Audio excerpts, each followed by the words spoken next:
If someone told me 3 years ago that I'd be standing in front of a child who looked exactly like the man who broke my heart, I would have laughed in their face. But here I am, staring at those same gray eyes, that same crooked smile, and realizing the past never really stays buried.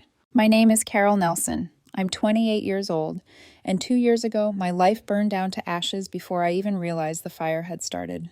Let's rewind to before the smoke. Back then, I thought I had everything under control, a steady job as a marketing analyst, a cozy apartment downtown, and a boyfriend I honestly believed was the love of my life. His name was Liam Carter, and he had this effortless charm that made people lean in when he spoke. He wasn't rich or successful, but he was alive, messy, creative, the kind of person who made even an ordinary night feel cinematic.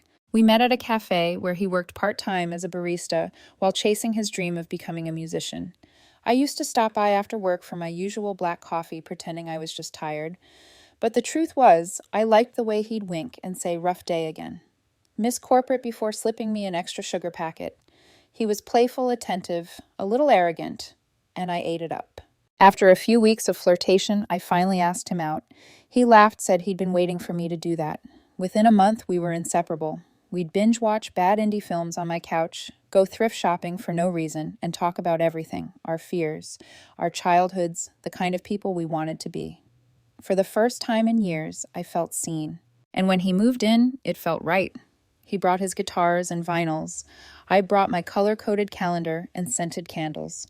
We were opposites, but we fit. At least that's what I believed. It was around then that I decided to introduce him to my family, something I'd been putting off for reasons I couldn't quite explain. My family is complicated. My dad, Patrick, is the kind of man who avoids confrontation like it's contagious. After my mom passed when I was 14, he remarried Barbara, a woman who wore perfection like armor. She was polite on the outside, but always sharp underneath, especially when it came to me. And then there's Rachel, Barbara's daughter, from her first marriage. My stepsister, 1 year younger, but if you asked her, you'd think she was my mentor. Rachel has always had that unsettling mix of insecurity and vanity, the kind of person who smiles while she measures herself against you. Still, I told myself it was time.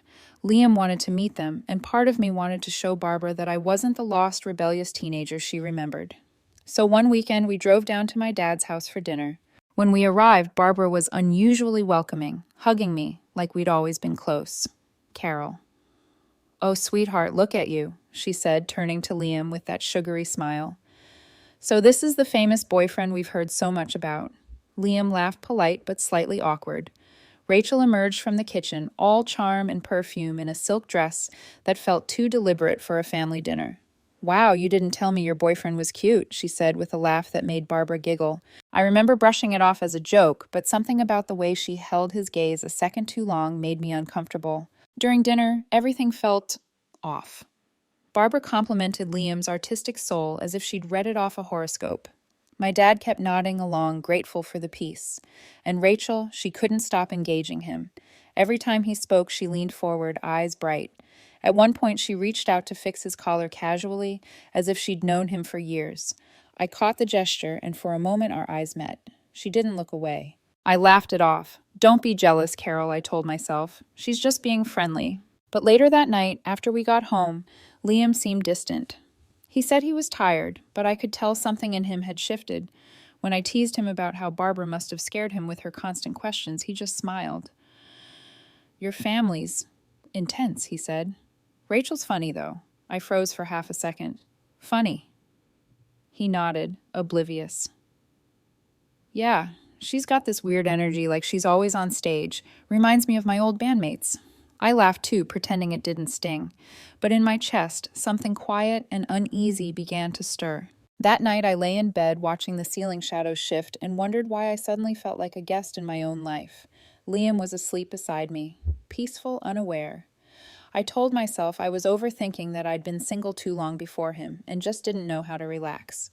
But deep down a whisper formed one that would grow louder with every passing week. Something isn't right. The next morning, Dad called to say Barbara thought Liam was such a delight and Rachel had already followed him on Instagram. "Isn't that sweet?" he said. "Sweet? No, Dad.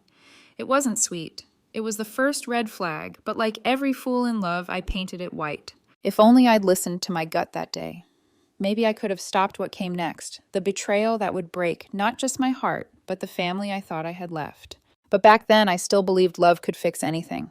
And that belief was my biggest mistake. If love dies quietly, mine started with whispers. Not the kind you hear, the kind you feel. The uneasy silence between text replies. The way laughter fades too quickly, the sudden need for space. Liam had always been unpredictable, but after that dinner, his unpredictability turned cold. He started working late at the studio more often. He was constantly on his phone, smiling at messages he wouldn't let me see. At first, I tried not to make a big deal out of it. Relationships hit quiet patches, right? I told myself we just needed time to reconnect. But time, I learned, isn't medicine when the wound keeps reopening. The first real sign came one Saturday morning. Liam said he was heading to a cafe to meet some old friends from his music days. I smiled, kissed his cheek, and told him to have fun.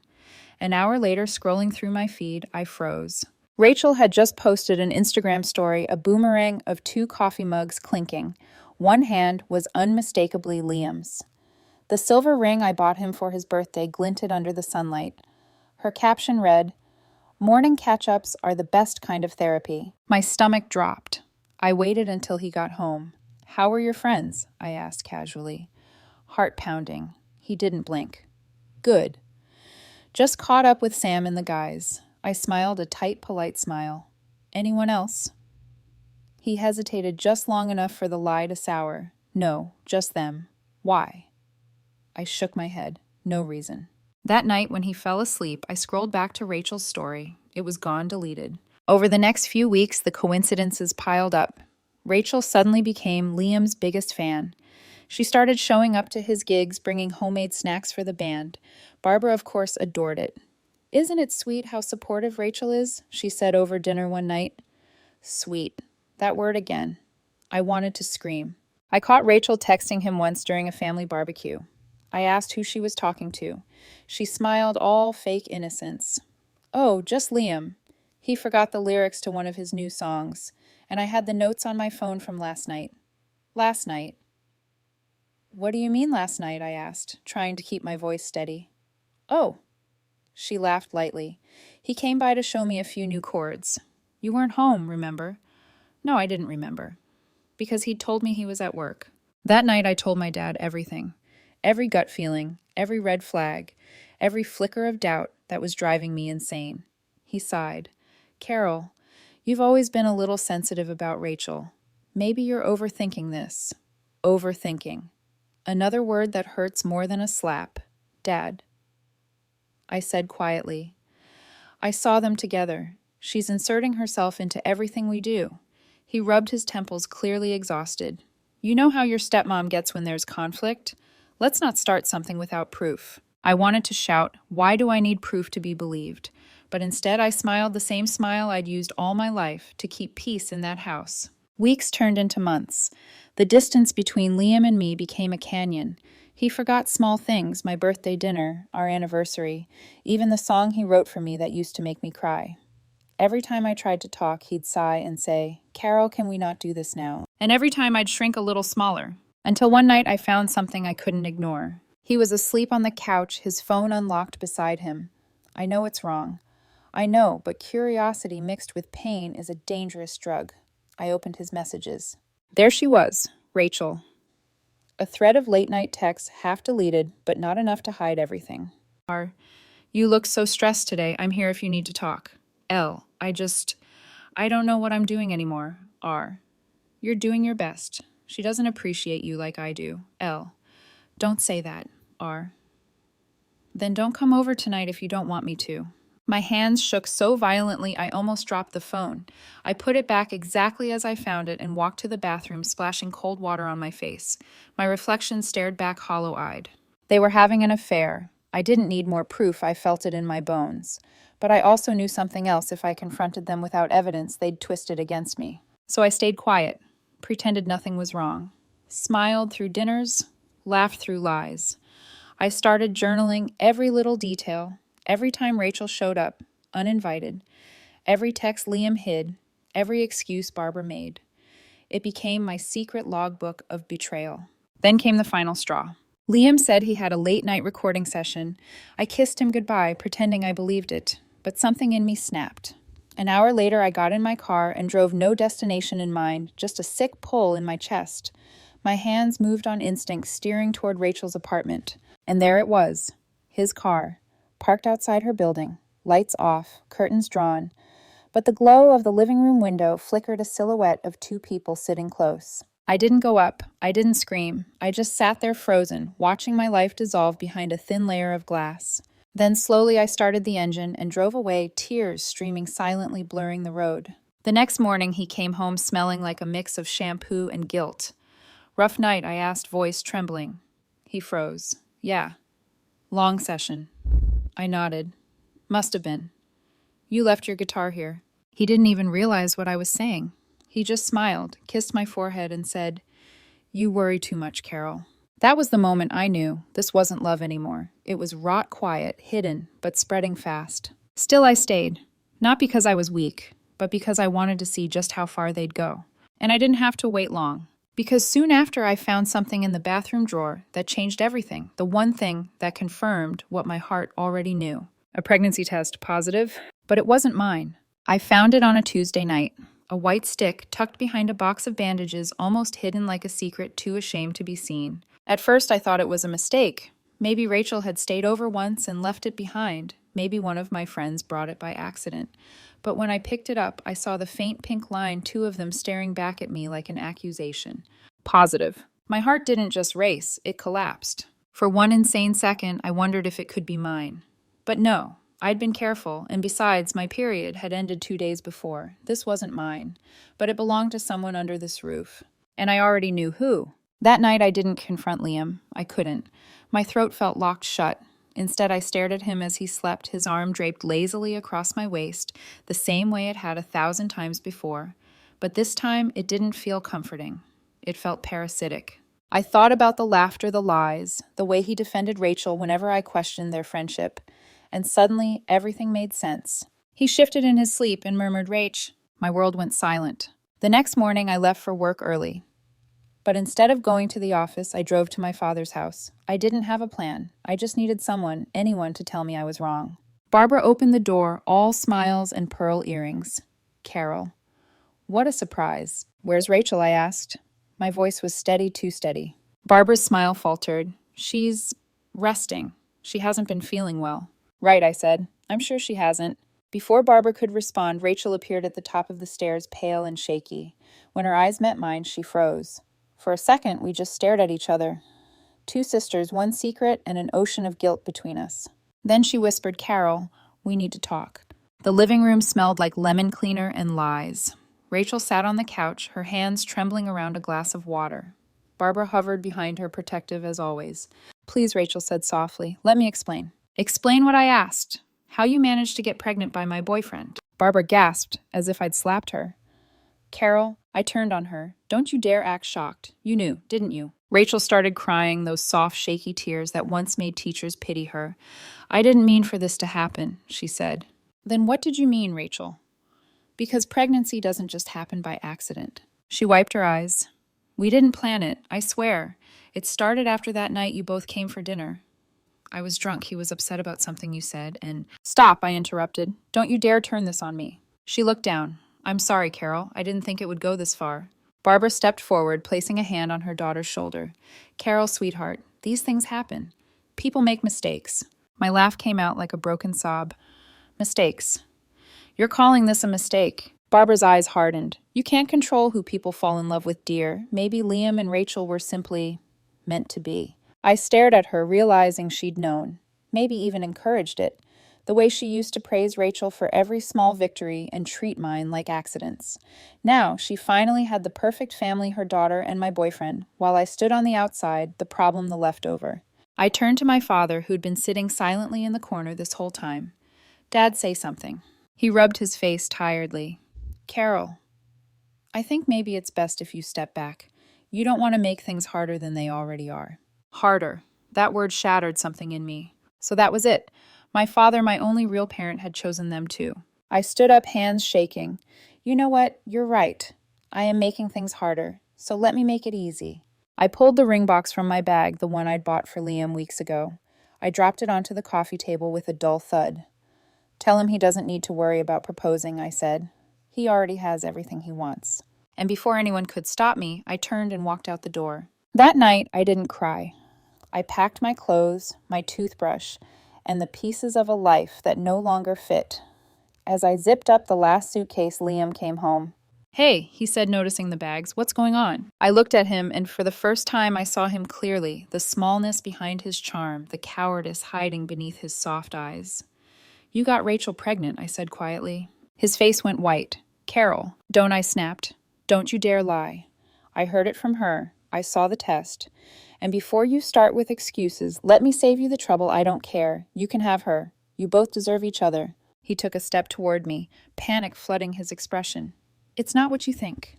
I think you're exactly what I think. I cut him off. A liar, a coward, and the worst kind of man, the kind who hides behind other people's forgiveness. He tried to reach for me, but I moved past him, dragging my suitcase to the door. As I opened it, I turned back one last time. You know what's funny, I said softly. Rachel always wanted what I had. And now she does. But she'll learn soon enough nothing you build on betrayal ever lasts. Then I walked out, and this time I didn't look back. The days that followed blurred together boxes, tears, silence. I crashed on my friend Kara's couch for a week before finding a small apartment 2 towns away. I didn't tell anyone where I went. I needed to disappear from Liam, from my family, from the person I used to be. But every night, as I lay awake, staring at the ceiling, one question haunted me. Why did my family defend her so quickly? It wasn't just favoritism, it felt like they were protecting her, like there was something else they didn't want me to know. At the time, I brushed it off. I was too broken to chase conspiracies. I just wanted to survive. But that question, that quiet, aching why, stayed with me. And 2 years later, when Rachel showed up at my door, holding a baby in her arms, I finally got my answer. 2 years. That's how long it took for the sound of their names, Rachel and Liam, to stop slicing through me like broken glass. 2 years to remember how to breathe without wondering what I'd done wrong. 2 years to stop waking up at 3 a.m., expecting the weight of a man who was never really mine beside me. By then, I'd rebuilt my life piece by piece, a smaller life maybe, but one that finally felt like mine. I'd transferred to my company's branch in another city, traded chaos for quiet, and learned to be okay with my own company. My apartment wasn't much. 1 bedroom, pale blue walls, plants that actually survived because I finally remembered to water them. It was peace, or the closest thing to it I'd ever known. Then one rainy Friday night, someone knocked on my door. I wasn't expecting anyone. My friends all text before showing up, and delivery guys don't knock that gently. When I opened the door, my heart nearly stopped. Rachel. She stood there, soaked from the rain, her hair plastered to her face, eyes red and wild, and in her arms a baby, maybe a year old, bundled in a faded pink blanket, sleeping soundly against her chest. For a long moment, neither of us said a word. The only sound was the rain hitting the window. Then Rachel whispered, "Hi, Carol." I froze. "What are you doing here?" I didn't know where else to go. Her voice cracked, almost swallowed by the sound of thunder outside. "Can we talk?" Every instinct screamed, no. I wanted to slam the door, lock it, and pretend I hadn't seen her. But then I looked at the baby, small, fragile, innocent, and something in me softened despite myself. "Come in," I said coldly. "You're dripping on the floor." She stepped inside, glancing around the apartment like she was trespassing on another life, one where she wasn't welcome. "Nice place," she murmured. "Spare me the small talk," I said. "Say what you came to say." Rachel hesitated. "I know you hate me. You have every right to. But please just listen." "Listening didn't go so well last time," I said. "You were crying then too, remember?" Her eyes filled again. "Carol, this isn't about me. It's about her." She nodded toward the baby. I looked at the child, dark curls, wide gray eyes, that flickered open for a second before she yawned and buried her face in Rachel's shoulder. "She's beautiful," I said flatly. "I assume that's why you're here. You need help raising your perfect little family." Rachel shook her head. "No, you don't understand. Liam's gone." I blinked. "Gone?" "He left," she said, voice trembling. "He couldn't handle it anymore, the guilt, the uncertainty. He said he wasn't even sure she was his." I crossed my arms. "So you came here hoping what that I'd babysit or give you a place to stay until your next mistake shows up." Rachel looked up at me, her face pale and wet with tears. "No, Carol. I came because I think she might be yours." The world tilted. "What?" Rachel took a shaky breath. "It's a long story. Please let me explain." She sat down, clutching the baby like a shield, her fingers trembling. After Liam left me, things got complicated. I had to take her for some tests. She wasn't gaining weight properly. During one of those appointments, they checked her DNA against mine for a genetic disorder. I frowned, confused. And Rachel swallowed hard. The results showed an anomaly, a partial mismatch with my own markers. The doctor said it could mean a lab error, or that her embryo was mixed during conception. I felt my breath catch. You mean at the clinic? Rachel nodded. The IVF clinic. You remember I was doing fertility treatments, right? Liam didn't want to, but Barbara insisted it would help us start over. She paid for it all, arranged everything. But something went wrong. I stared at her, my voice barely a whisper. What are you saying, Rachel? Her eyes locked onto mine, terrified, pleading. I think they used your sample, not mine. Or maybe both. I don't know how, but the DNA results match you. You're part of her. I laughed a harsh, disbelieving sound. That's insane. That's not possible. But deep down, something twisted in my stomach, a cold, ugly realization that Barbara's money and control had always come with invisible strings. Rachel continued, her words tumbling out. When I told Barbara, she freaked out. She said it was a mistake that needed to be buried. She called the clinic, made someone fix the records. She said no one would believe me anyway. But Carol, I had to know. I did another test privately. She reached into her bag and handed me a folded paper. My name wasn't on it, but the rest was clear, 2 profiles side by side with a 47% parental DNA probability. It hit me like a truck. The numbers, the names, the implications. That baby sleeping in Rachel's arms was mine. I staggered back, gripping the counter for balance. You're lying, I whispered. You're trying to pull me into your chaos again. I wish I was, Rachel said quietly. But I swear on my life I'm not. I didn't even want to come here. But when Liam left, Barbara cut me off. I had no one. And she deserves the truth. You deserve the truth. I looked at her, trembling. Why now? Why after everything you did to me? Rachel's face crumpled. Because I finally understand what it feels like to lose everything. And because I'm scared. Barbara's hiding something bigger. Something about Dad. She said he'd ruin everything if this got out. My heart pounded. Dad. She nodded, tears spilling down. Ask him what he paid the clinic to keep quiet. Ask him why he never defended you that night. He knew more than he let on. I couldn't breathe. The room felt smaller, the air thicker. For 2 years, I'd convinced myself the past was over, that what they'd done was enough betrayal for one lifetime. But this was something darker. Get out, I said softly. Rachel looked up, startled. Carol, please. Get out. I couldn't look at her. Couldn't look at the baby either, because if I did, I'd break. She hesitated, then nodded. I'll go, but you know where to find me if you want answers.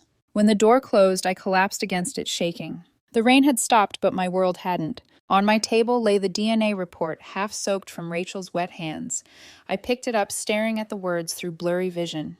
Probability of maternal match, 47.2%. Half mine, half someone else's, someone I used to trust. And just like that, everything I thought I'd buried came clawing back to life. Because if Rachel was telling the truth, if that little girl was really part of me, then my family hadn't just betrayed me. They'd stolen from me. I didn't sleep that night. How could I? Every time I closed my eyes, I saw that baby's face, her soft curls, those haunting gray eyes. My eyes. By morning, I'd gone from disbelief to fury. If Rachel was lying, I'd expose her once and for all. But if she was telling the truth, then my own family had stolen something from me that could never be replaced. I needed answers. The first person I called was Kara, my oldest friend, the only person who'd stuck by me through everything. She worked as a nurse at a local hospital and knew how to navigate medical systems better than anyone. When I told her what had happened, she didn't laugh or tell me I was crazy. Instead, she said, "Send me the details. Clinic name, date, anything you remember." I dug through my old emails, searching for something, anything that connected me to that clinic. That's when I found it, a message buried under years of spam. From Barbara Nelson, subject health insurance authorization. Date 2 years and 5 months ago. Hi, Carol. I signed you up for the Nelson Family Health account. You'll need to confirm your details with the clinic. Just standard paperwork. At the time, I hadn't questioned it. Barbara was always meddling in family matters, especially when it came to finances or insurance. I'd clicked the link and filled out a few forms without thinking twice. But now I realized what that email really was: consent. Barbara had used my medical details to authorize the IVF treatment. Kara called me back 2 days later, her voice tight. Carol, you're not going to like this. My stomach dropped. Tell me. The clinic's system was audited last year after a data breach.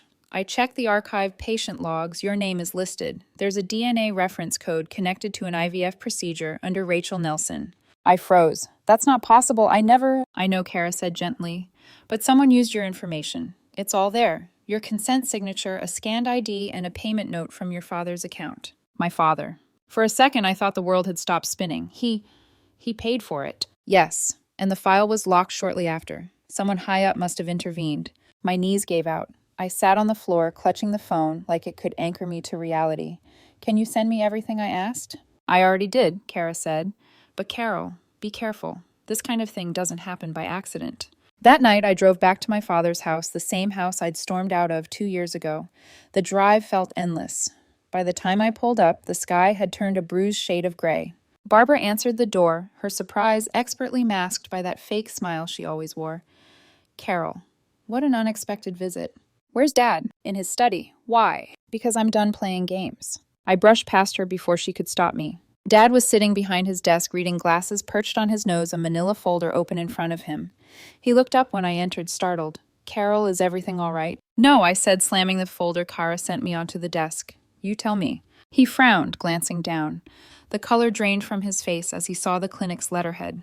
I know what you did, I said. My voice was shaking, but I didn't care. You used my medical records. You let Barbara use my DNA for Rachel's treatment. Why? He opened his mouth, but no words came out. Behind me, I heard Barbara's heels clicking against the floor. Carol, lower your voice, she said sharply. You don't understand. Then make me understand, I snapped, spinning around. You stole from me. From my body. From my life. Dad stood, his face pale and drawn. Carol, please. It wasn't supposed to happen like that. Barbara crossed her arms. Watch your tone. You're twisting this. Am I? Because it looks pretty clear to me. I threw the papers toward her. You authorized it. You forged my consent. And you made Dad pay the clinic to cover it up. Her mask cracked just for a second. Then she smiled, cold and perfect. You always were dramatic. We did what we had to do. Had to do, I repeated, incredulous. For what? Dad sank back into his chair, defeated. Because Rachel couldn't have children, Carol. His voice trembled. She was devastated. Barbara said it would destroy her. The clinic suggested donor DNA, but Barbara didn't want a stranger's blood in the family. So you used mine, I whispered. Tears filled his eyes. I thought it would make things right. Keep the peace. Keep the peace, I laughed bitterly. You destroyed it. Barbara stepped forward, her expression hardening. Rachel didn't know. We told her it was a donor mix-up. She thought it was all legitimate. So before you go playing the victim, remember she's as much a casualty as you. Casualty, I spat. You mean your pawn. Barbara's eyes flashed. Watch yourself, Carol. You don't want to start something you can't control. Oh, I already did. I reached into my bag and pulled out a voice recorder, the red light blinking. I've been recording since I walked in, I said. And I've already sent copies to Kara and my lawyer. Dad's eyes widened. Carol, no. Yes, I said. You made sure I lost everything once. I'm not letting you bury me again. For the first time in her life, Barbara looked truly afraid. I left without another word. The rain started again as I got into my car, a steady cleansing rhythm. I looked at the DNA report on the passenger seat. That baby, my baby, technically was a product of manipulation, of deceit, of people who thought love could be controlled like paperwork. But none of that was her fault. And for the first time since Rachel had shown up, I didn't feel anger. I felt clarity. I didn't want revenge anymore. I wanted peace. Weeks later, I met Rachel at a quiet park on the edge of town.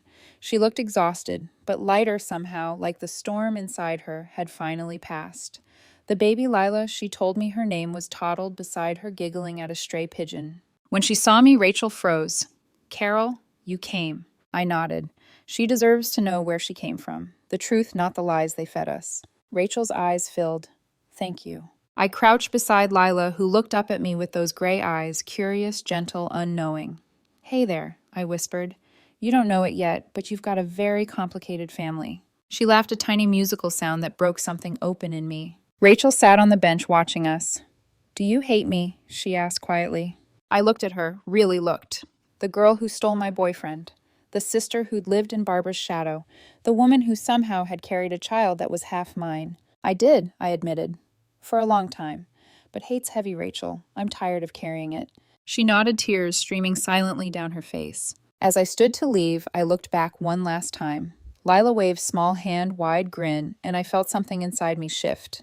Not forgiveness, not yet, but something close to it. That night, as I wrote the last entry in my journal, I finally understood what this story was really about. It wasn't about Liam or Rachel or even Barbara's cruelty. It was about reclaiming the parts of me they'd tried to rewrite my voice, my truth, my peace.